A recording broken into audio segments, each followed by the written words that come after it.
Welcome to Bluegrass Brooklyn, our podcast all about the music we love, straight from the Bluegrass borough of Brooklyn, New York.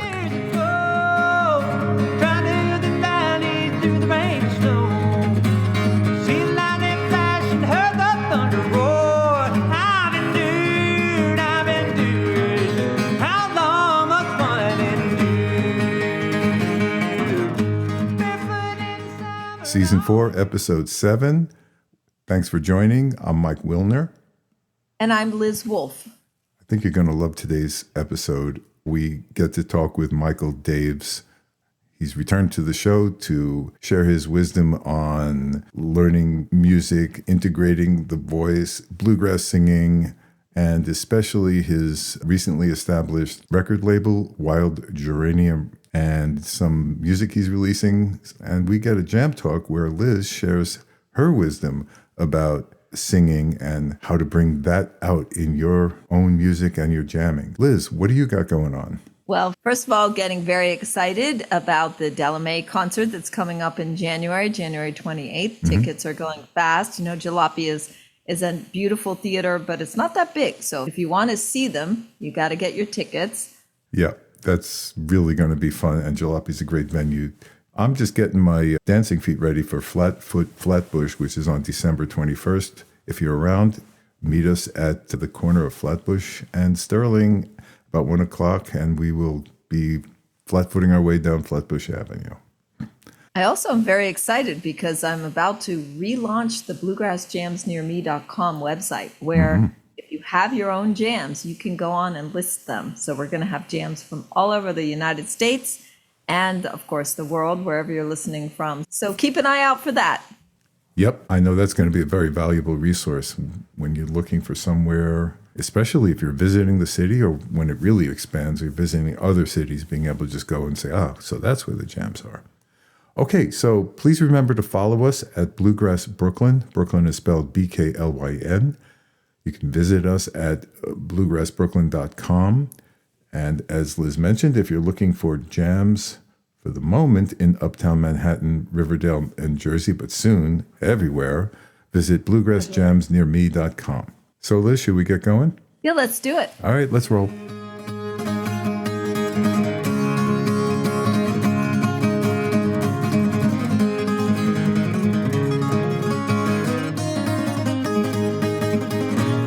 So here we are with Michael Daves, noted musician, educator. First of all, Michael, thanks for joining.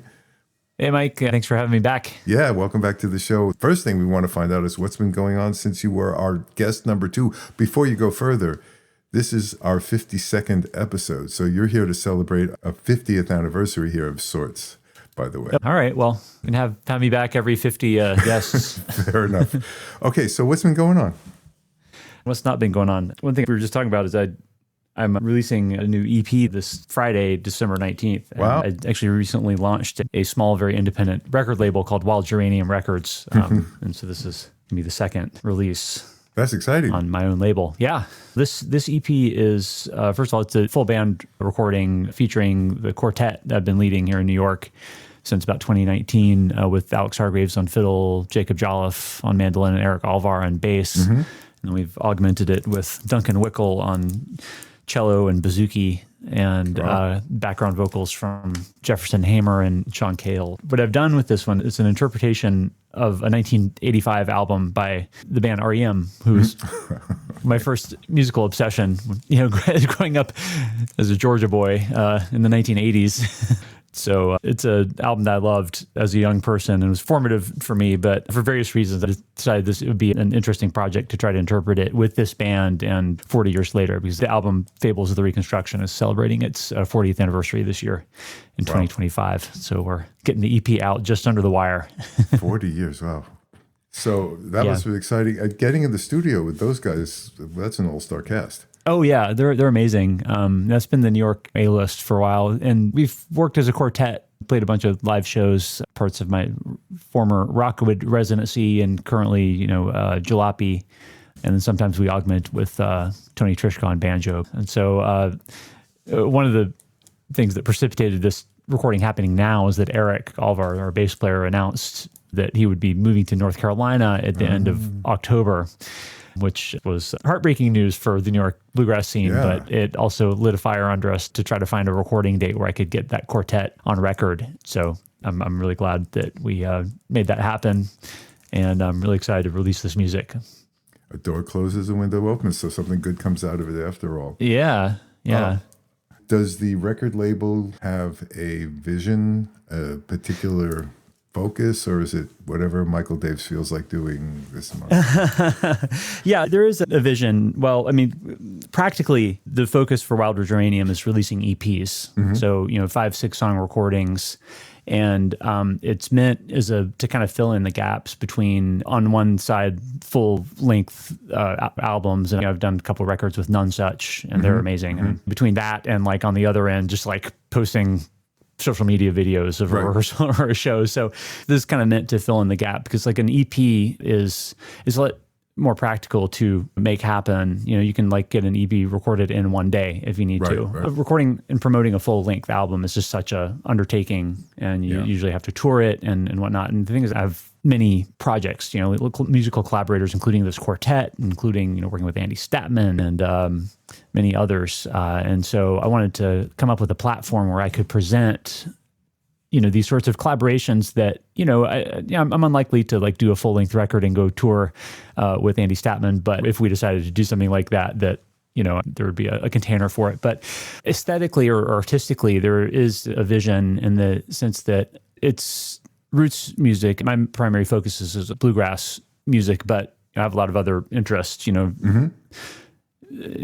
including experimental rock and jazz in the past, and kind of singer-songwriter stuff and whatnot. And I was wanting to be putting out music that is sort of hybridizing, the trad forms that I spend most of my time engaging with kind of other artistic visions. And in a way that especially is, how would I put it? It would sort of appeal to an audience who is maybe interested in grittier and edgier side of bluegrass and old time music. So people who would maybe be turned off by like something that was kind of too slick or kind of tongue in cheek or too newgrassy or too, kind of sweet. But there's like, I think a whole cadre of people who have been drawn into the bluegrass and old time world who maybe came from grunge or indie rock or punk music or, experimental classical stuff. I just kind of feel like there's just not a lot of music being made for that crowd. And also like a lot of the stuff that gets played on like satellite radio, there's some great musicianship there, but it's not my cup of tea production wise. It tends to be very slick, very clean, auto-tuned, trying to kind of sound like commercial country music. And I kind of got tired of complaining about how I didn't, like how hard it was to find variations and expressions of bluegrass music that I really loved and connected with. And so I decided that the best way to handle that would be to start my own label and start releasing music that was kind of in line with the sort of thing that I would like. So I was going to ask you what possessed you to start a record label, but I think I got my answer. Yeah, I wanted to be in control of what I recorded and, give myself a platform to record some things that, I am excited about, but might be a hard sell. Right. But also, just to control my own destiny, especially starting out. It's a very small operation and definitely learning the ropes in terms of promotion and distribution and all that stuff, and not expecting to go toe to toe with, Warner or anything like that. But it's a way of expressing a musical vision that I have and kind of bringing some music into the world that, reflects my own interests. And honestly, I think it's segmented the audience, which I think is underserved. What would you say were some of the challenges you faced getting this record label going? Was it anything more than creating an LLC or something and saying, now I'm a record label? Imposter syndrome would be the biggest one. Just kind of wrapping my mind around the idea that, okay, this is something that I could actually do and, stand behind. And as basically a one-person operation, although I've gotten some really good help from family members. My future son-in-law is actually a professional audio engineer and has helped with some of the recording side. And my wife is a former graphic designer who will, if I ask nicely, come out of retirement, and she's done all of the record label logo and album artwork, and she's totally amazing. I'm very lucky to have access to someone with like such a high level of skill in that regard. But so it is a bit of a family affair. I always have way too many irons in the fire with performing and teaching on various platforms. And so the idea of adding another thing that I'm responsible for, that was kind of a little dubious. But I haven't put out a full-length record since 2016. And part of that was, the pandemic, but part of that is the logistical and financial challenges of putting out a full record. And the fact that since I am basically a full-time instructor as well as a part-time touring musician, I'm not really in the same position as many of my musical peers are to just go on the road and promote a project. So it sort of limits my opportunities for putting out like a major label release. Right. Again, this is just a way to make music, in accordance with my own vision and in a way that works for my priorities. And so. Where did you record? What studio did you use? Well, we have three releases on Wild Geranium. One came out in August. That was a solo EP I put out called Early Morning Sun. And then this one that's coming out Friday is called Fables. That's the full band thing with the interpretation of the REM album. And then in March, I'm going to be releasing actually a first full-length album on Wild Geranium, which is my duo record with Jacob Jolliffe. When we have recorded a tribute to Jim and Jesse and the Virginia Boys, and that's going to be a very straight-ahead bluegrass duo record. But all three of those I've recorded at this church in Park Slope, Old First Reformed Church, which is a historic church hall. The building itself was built in the 1880s, but the congregation actually goes back to 1654. Wow. It was founded by order of Peter Stuyvesant. So, and it's some deep New York history there. It's a church I've attended on and off for many years and been involved in a lot of kind of fundraising and arts outreach. Nice.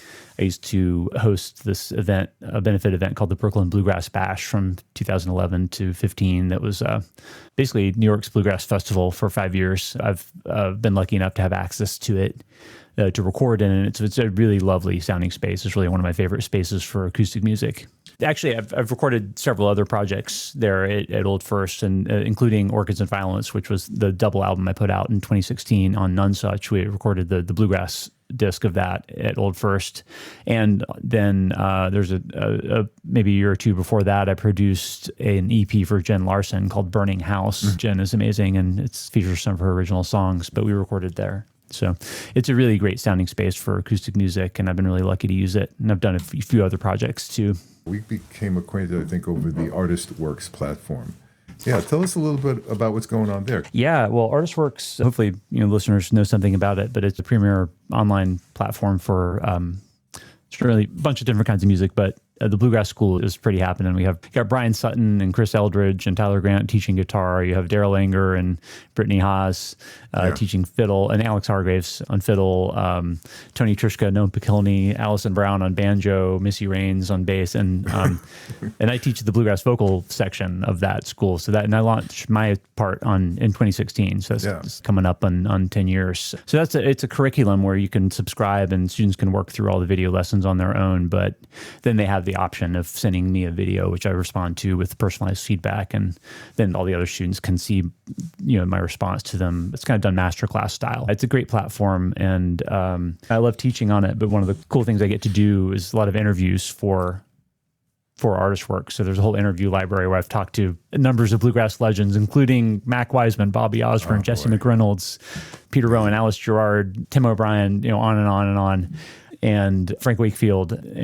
But the thing that I'm doing now that I'm very excited about and focused on is there's like a monthly video that I put up, and I do series usually commemorating, or just kind of might be like a year-long exploration of some artists. Like I did over a year on the Doc Watson Centennial. I did one on Jim and Jesse for about a year. And so currently I'm in the midst of we'll see how long it goes, but commemorating the Hazel Dickens Centennial. She would have turned 100 in July, and she's one of my favorite singers of any genre. So I'm all about getting to honor Hazel, and I've been talking to a bunch of different special guests. So far, I've had Tony Trishka, Molly Tuttle, Peter Rowan, Sheila K. Adams, Courtney Hartman, Yeah. Just this past weekend, I drove down to the DC area and did interviews with Alice Gerard of Hazel and Alice, and an illustrious career of her own, and also Dudley Cannell, who fronted the Johnson Mountain Boys and then the Seldom Scene, and was also Hazel's main duet partner through the kind of mid 80s and into the 90s, or certainly the last 10 or 15 years of Hazel's life. So those are very exciting for me to just have an excuse to call up these, legendary singers and say, hey, can we sit down and talk shop about this or that? And then to be able to share that content with the students. There's just like not that much content out there about bluegrass vocals. There are people who teach at camps or workshops or whatnot, but I think mine was really the first curriculum that was specifically around bluegrass vocals. And, which is a little odd because, there's a whole history of instructional material on all the bluegrass instruments, going back to the books, Earl Scruggs had a book. That's right. And then there were VHS and then DVDs and then a bunch of online stuff for all the bluegrass instruments. But what I found is that there is almost no precedent for how it is that people learn bluegrass singing. And even to the point that people even have to ask the question, is it learnable?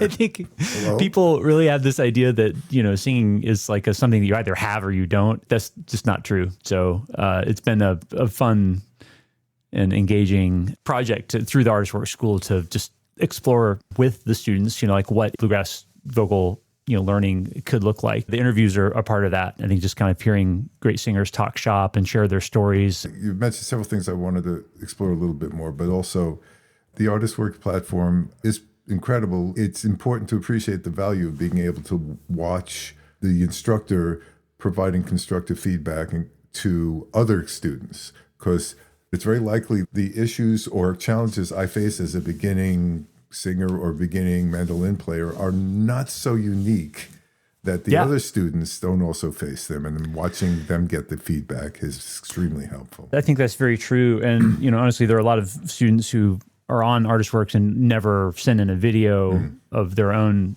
work, but they just learn by watching what other people are asking about. And I think what you're saying is exactly right. I think that's part of the power of that platform is you can see that, oh my gosh, they had the same question I had or a similar problem to what I'm having, but it's getting me thinking about something I wasn't thinking about before. So it's just really compelling to kind of open up the learning process like that, because a lot of learning happens in private lessons and students don't get to learn from other students in the same way.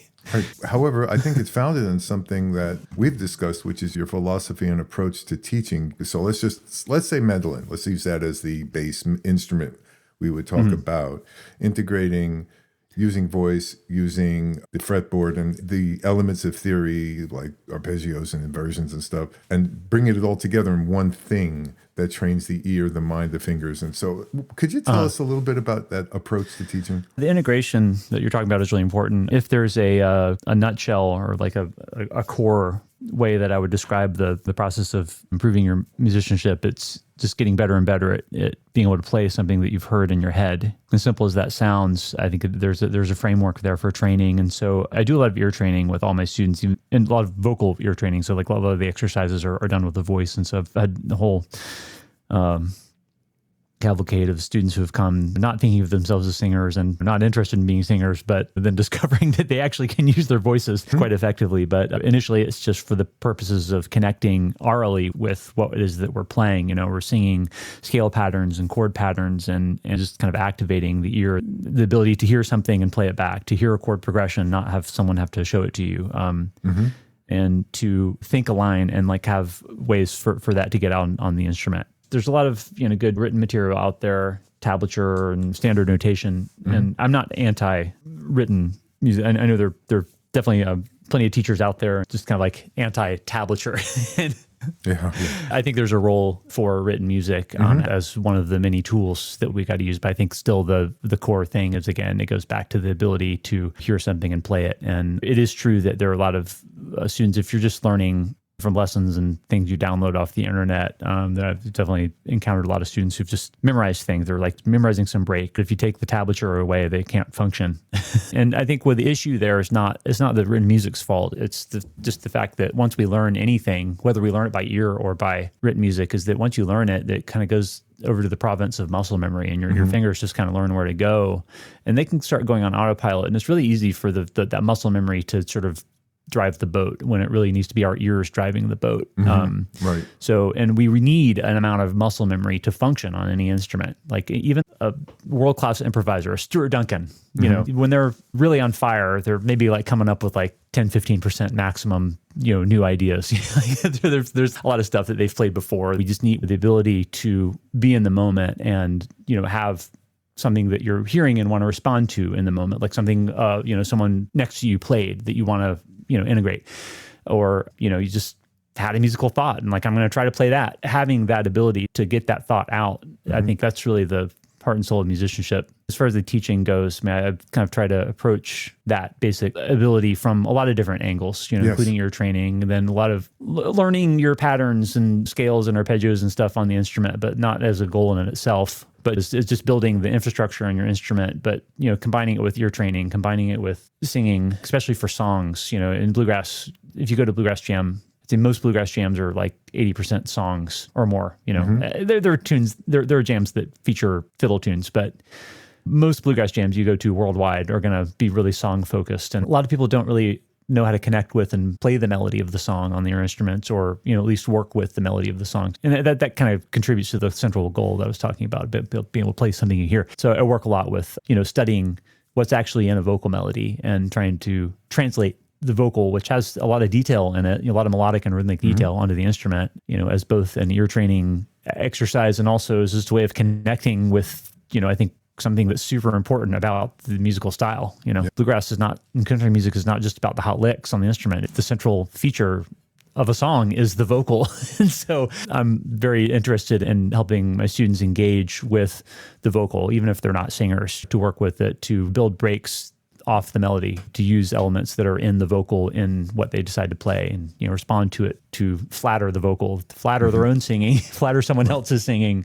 Interesting term, flatter. I have to say, I listened to a lot of bluegrass singing, and I always thought of, let's say, Lester Flatt as being rather simplistic and guileless until at some point, until I studied some of his songs. I remember I asked you to help me look at, I think it was Doing My Time, which is one of my favorite songs. And I was like, wow, there's an awful lot going on in there. And we did Blue Ridge Cabin Home as well, and there's a lot going on in there. Those songs are deceptive. A lot of 3-chord songs, and a lot, other bluegrass singers. For Norman Blake, for instance, he's got like a very front porch, just kind of, I'm just a relaxed guy strumming on my guitar. But when you break it down, man, that is like, there's a lot going on under the hood. And Lester too, just because he sounds kind of real relaxed and down home, like as far as the aesthetic of his performance, there's a tremendous amount of like melodic detail in there. And Lester is a really great syncopator. Like he and Mac Wiseman and other first generation bluegrass singers, keep in mind that what the pop music of the land was in the mid 1930s through the wartime, there was like big band jazz. Right. So they were listening to a lot of jazz and picking up the blue notes, the syncopation, like all this really complex phrasing. One thing about that era of pop music is that the music is really complex for pop music. They were absorbing all that and putting it into bluegrass music. So like when you break it down, there's a lot of chromaticism, a lot of syncopation. And if you just kind of sing it without that stuff, it just doesn't sound right. I do want to ask you one piece of advice you have for musicians who are looking to pursue their musical education and improve their musicianship. Yeah, well, I mean, I think it's back to the core idea of just really trying to get better at playing something you can hear. And one exercise I give usually really early on is like just taking a nursery rhyme or like a really simple song, Happy Birthday, Three Blind Mice, Mary Had a Little Lamb, whatever, something that you could hum without having to think about. And ask yourself, can you play that same thing that you can hum without having to think about? The answer sometimes no. If you can't, then that's a great place to start, because what all those examples are, and the reason why I start with songs that are that simple and that baked in, is that they're already part of you. They're already in your brain. It's not something you're having to learn. You already know what that melody sounds like. So it puts the focus on taking the thing that you already know and just translating it to the instrument. And that's can always be what you come back to at any level. I taught at Brian Sutton's guitar camp 2 or 3 years. David Greer was there at one time, and David Greer is amazing guitarist known for having a really kind of inappropriate sense of humor and being kind of cantankerous, but he's like kind of a softie under it all. But anyways, he was talking about teaching some advanced class, and they were at like wanting to improvise better, and they were playing all these hot licks, and it was like Dave was like, wait, can you play Happy Birthday? And he's like, and they couldn't do it. And it's like, well, that's your problem right there. You can't expletive play Happy Birthday. and he has a point, because it's like Happy Birthday is something that we can all sing. So rather than trying to figure out the shreddiness Tony Rice lick, just start by playing the thing that you already know in your head. I cannot overemphasize how core that is to musicianship. It doesn't matter what instrument or what style of music you want to play. Great piece of advice. Okay, Michael, I really appreciate you taking time. It's been a fascinating conversation as usual. And we're looking forward to the EPs coming out and seeing what the record label does and all of that stuff. Great. Well, thanks. Good talking to you, Mike.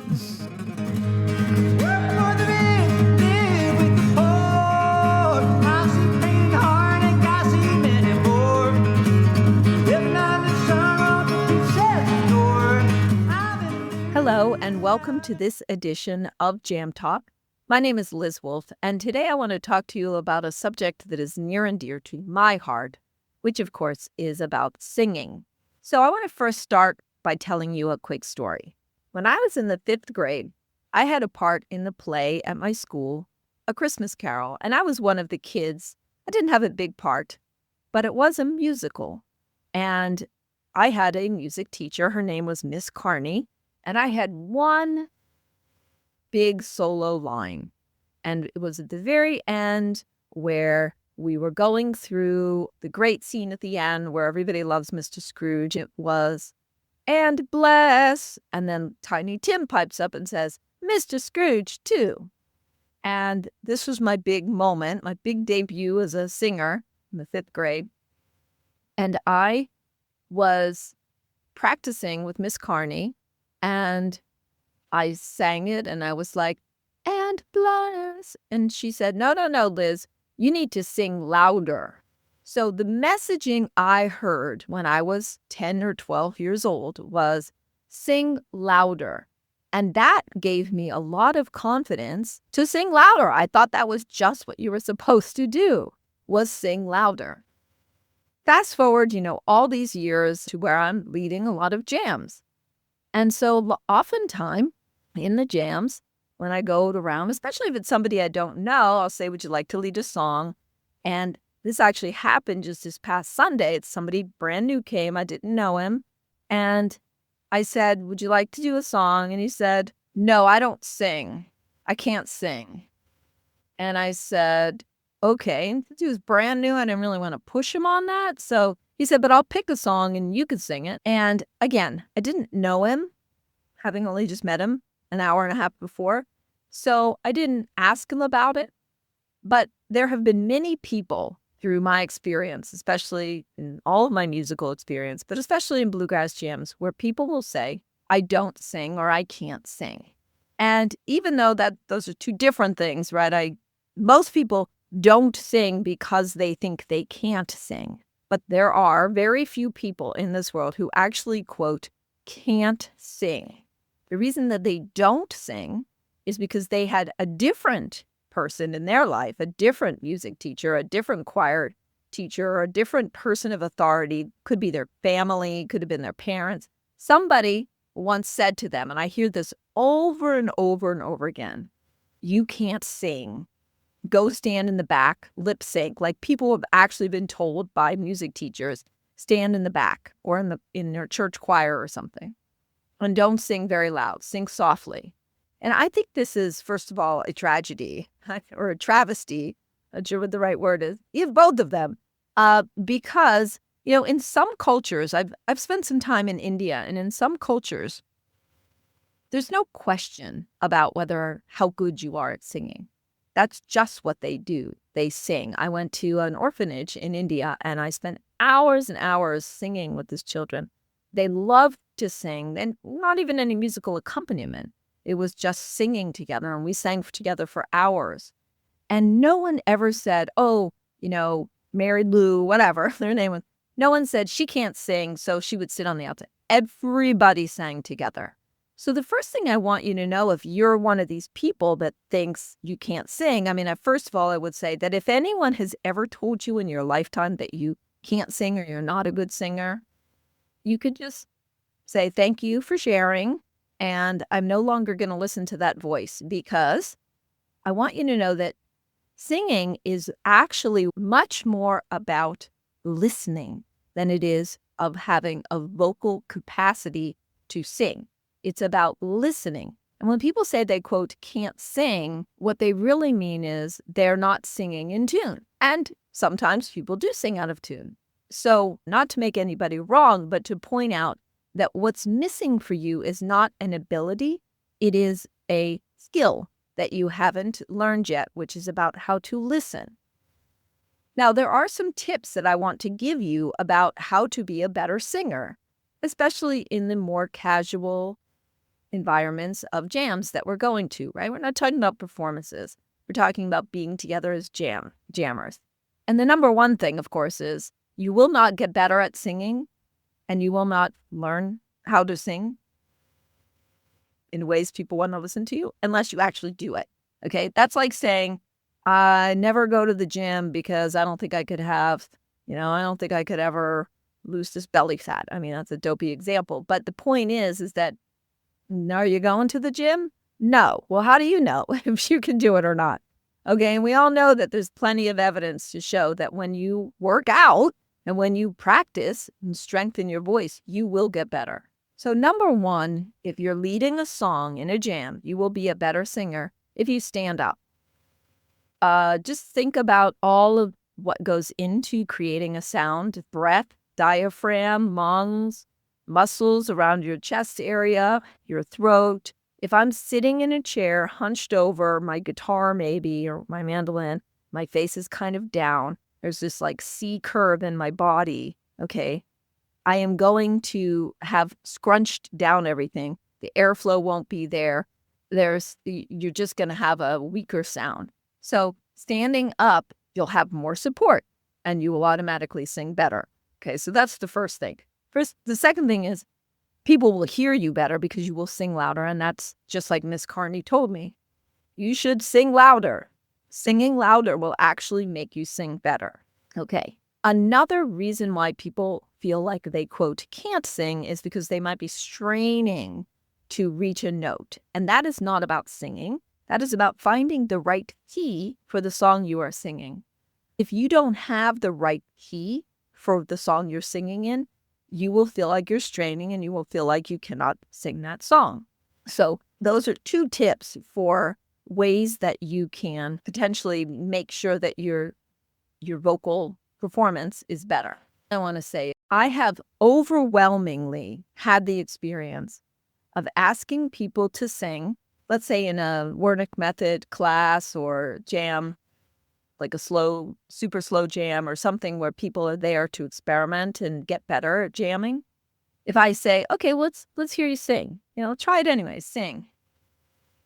They're perfectly good. They're perfectly fine. Like no reason to not sing. It is so uncommon for me to hear people singing that they're really kind of not that good, that I would say that it's very likely that if you are listening to this and you don't like to sing because you think you, quote, can't sing, that if you did sing, it would be perfectly fine. And the last thing that I want to say is it is so much fun to sing. You're keeping yourself away from a lot of fun. And what's most beautiful is to sing with others. Singing with others, in harmony. You will enjoy the beauty of singing together if you just sing. And then there's just that we're adding more to the community experience of jamming. And you'll have more fun leading song, and people have more fun singing with you.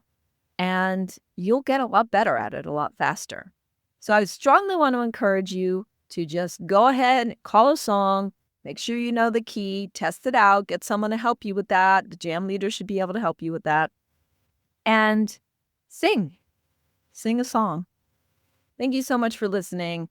One of my greatest joys in life is singing, and love to share that with as many people as possible. And I hope to see you at a jam soon where we can sing some harmony together.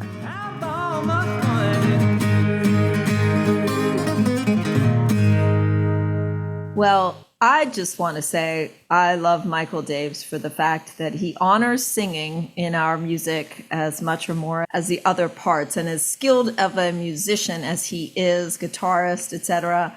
What a powerful, beautiful voice, and that he's committed to educating people about singing and bluegrass harmonies is, I think, a huge boon to our music. Yeah, he's contributed a lot over the years. And as far as your jam talk, Liz, 2 pieces of advice have always stuck with me.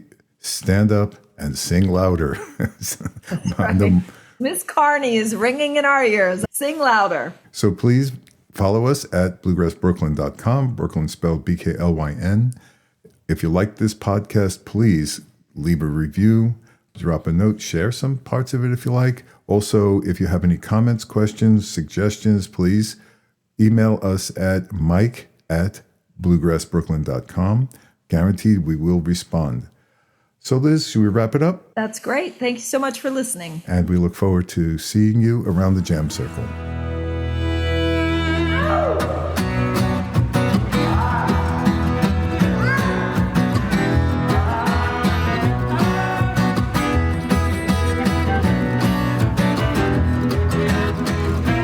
When the world is a monster